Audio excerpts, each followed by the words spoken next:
Hello dear students, जीवी tutorial में आप सबका स्वागत है। Student, today will see the new topic, या हम ऐसे बोल सकते हैं कि सेकंड टॉपिक है हमारा the mass of an atom.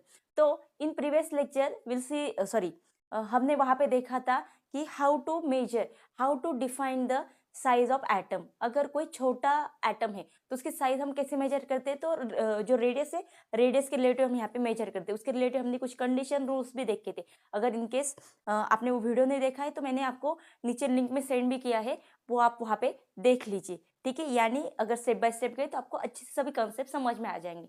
ठीक है, तो अभी यहाँ पे हमें देखना है मास। तो मास निकलने की यहाँ पे कंसेप्ट जो हमने 8 में एक हमारा चैप्टर हुआ था इनसाइड ऑफ द एटम, तो उसमें हमने हमें यहाँ पे लिया था। देखो मैं यहाँ पे एक एटम निकालती हूँ और यहाँ पे मैंने लिया है मास ऑफ नंबर। ठीक है, और यहाँ पे लिखती हूँ एटॉमिक नंबर। ठीक है, पूरा लॉन्ग फॉर्म लिखती हूँ, यानी वो समझ में आ जाएगी। एटॉमिक नंबर, तो मास ऑफ नंबर यानी क्या होता है, नंबर ऑफ प्रोटॉन और न्यूट्रॉन, और एटॉमिक यानी क्या होता है, यहाँ पे प्रोटॉन। अभी यहाँ पे हमें पता था कि जो पूरा एटम है, एटम का जो मास होता है या उसकी एनर्जी होती है, एनर्जी कॉन्सेंट्रेट का होती है पूरे न्यूक्लियस में होती है, और न्यूक्लियस के अंदर क्या होता है, प्रोटॉन्स और न्यूट्रॉन होते हैं। ठीक है, यानी ये पूरे एटम का मास किसके रिलेटेड है या किसके ऊपर डिपेंड है, तो वो डिपेंड है हमारा न्यूक्लियस के ऊपर, यानी कि उसके अंदर कितने प्रोटॉन्स है और कितने न्यूट्रॉन्स है। क्लियर, तो ये जो बेसिक कंसेप्ट थी ये हमने 8th स्टैंडर्ड में ली थी। ठीक है, तो अभी यहाँ पे उससे रिलेटेड हमें आगे की कंसेप्ट लेनी है। चलो अभी यहाँ पे क्या दिया है, तभी हमें यहाँ पे मास देखना है उसका। जैसे कि हम सिंपल में देखते हैं कि एटॉमिक मास या mass of atom, mass of atom ये किसके ऊपर डिपेंड होता है, mass of atom depend on nucleus. Nucleus, nucleus या न्यूक्लियस के अंदर क्या होते हैं, the number of proton plus neutron, इनके ऊपर डिपेंड होता है। ठीक है, ऐसे हमने यहाँ पे लिया था। तो अभी यहाँ पे और एक कंसेप्ट आई थी, क्योंकि यहाँ पे क्या होता स्टूडेंट, जैसे कि 16, 17, 18 की जो सेंचुरी थी, वहाँ पे अभी जो टेक्नोलॉजी, उतनी टेक्नोलॉजी वहाँ पे तो नहीं थी, यानी उतनी कंसेप्ट भी क्लियर नहीं थी। तो वहाँ पे अगर एटम, इनकेस अगर एक छोटा एटम है लाइक हाइड्रोजन है, अभी हाइड्रोजन के अंदर एक ही प्रोटॉन है, उसका मास कैसे मेजर करेंगे, तो उतना यहाँ पे पॉसिबल नहीं था। सो तब वहाँ पे एक कॉन्सेप्ट आई थी, वो कॉन्सेप्ट थी यहाँ पे रिलेटिव मास। तो रिलेटिव मास कॉन्सेप्ट क्या है हमारी, देखो relative mass of atom, relative mass of atom, ये कॉन्सेप्ट तब आई थी। तो फिर रिलेटिव मास ऑफ एटम यानी क्या है, तो वहाँ पे रेफरेंस के लिए एक जैसे कि जिसके यहाँ पे प्रॉपर जो मास होता है, तो रेफरेंस के लिए वहाँ पे हाइड्रोजन यूज किया था, और हाइड्रोजन के कंपेरेटिवली हमें यहाँ पे क्या करना है, बाकियों के मास देखना है। यानी कि रेफरेंस यानी क्या होता है यहाँ पे, जैसे कि एनिशियंट पीरियड में क्या हुआ, जैसे कि अभी हम क्या करते हैं, बहुत सारी चीजों के लिए प्रॉपर मेजरमेंट हमारे पास होता है, जैसे कि स्केल हम यूज करते हैं कपड़ा या कुछ मेजर करने के लिए। जैसे कि हम अभी भी कुछ पुराने जमाने के लोग हैं जो जैसे कि हाथ है मेरा, भी मेरा हाथ यहाँ पे लंबा है, तो यहाँ से यहाँ तक 1 मीटर होता है, ऐसे हम मान लेते हैं। पर अप्रोक्सीमेटली यानी कि नियर बाय होता है, पर पूरा हम बोल सकते हैं क्या, accurate measurement no.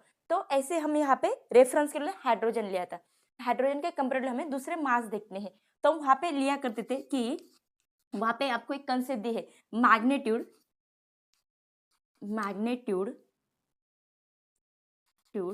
Of relative mass of atom is equal to mass of, अभी यहाँ पे mass of atom या is equal to the number of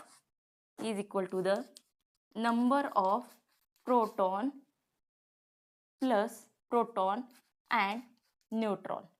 okay, यानी कि रिलेटिव, या हम ऐसे बोल सकते हैं the magnitude of relative mass of atom, ये किसके इक्वल टू होता है, द नंबर ऑफ प्रोटॉन और न्यूट्रॉन। मैंने तो यहाँ पे शॉर्ट में लिखा है, वहाँ पे थोड़ा लेंदी करके दिया है।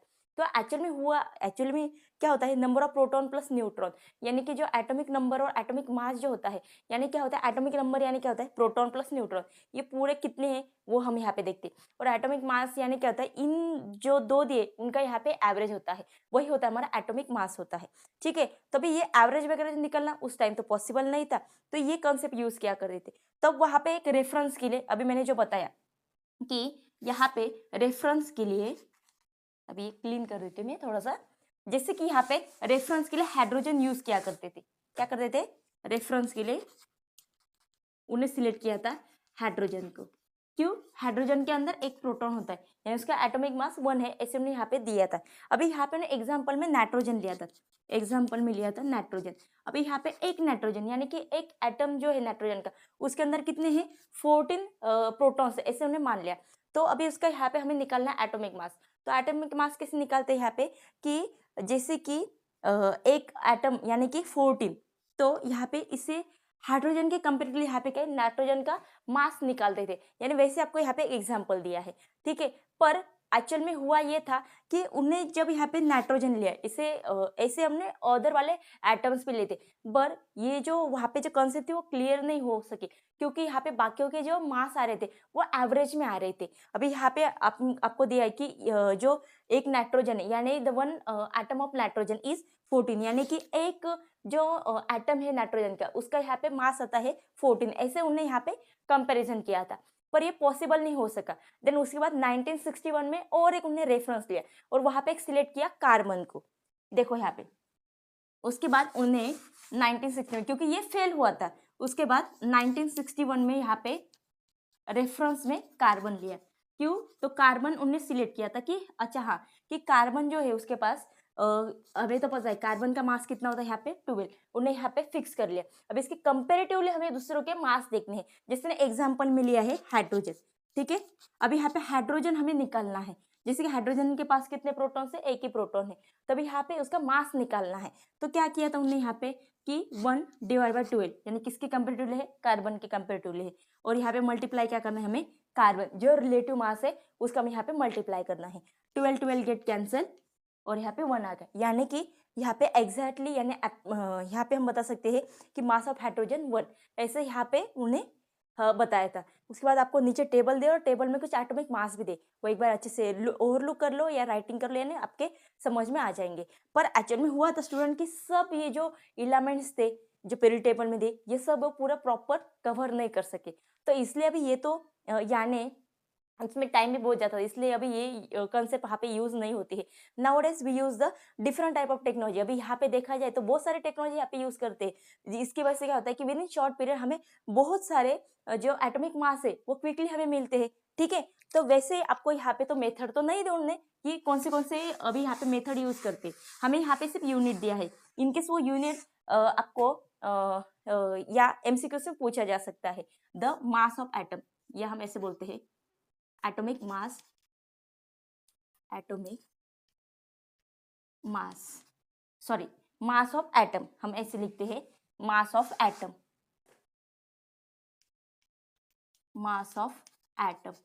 इसका जो यूनिट था, तो यूनिट उन्हें लिया था यहाँ पे जिसे हम बोलते हैं डाल्टन, ठीक है, जिसका हमने लोगो लिया था यू। तो यू जो यहाँ पे यू मेंशन करते हैं, यानी यू से हम उसका यूनिट दिखाए, जैसे हम केजी वगैरह होते ना, वैसे हम यहाँ पे दिखाते। अभी यहाँ पे यू की वैल्यू आपको पूछी जा सकती है कि यू की वैल्यू क्या होती है, 1.660539, और आगे भी दी है उन्हें यहाँ पे, पर मैंने इतनी लिखी -27 kg, ठीक है। ये वैल्यू आपको 1 मार्क के लिए आ सकती है, यू या इसको बोलते हैं हम डाल्टन की वैल्यू, ठीक है। तो ऐसे हमने यहाँ पे मास वाला पार्ट देखा। अभी मास वाला पार्ट तो बहुत यहाँ पे बड़ा है, पर उसमें एक छोटा सा पार्ट यहाँ पे देखा। उसके बाद हमें न्यू वाला यानी कि नेक्स्ट वाला पार्ट देखना है, ठीक है। वो यहाँ पे क्या है देखो,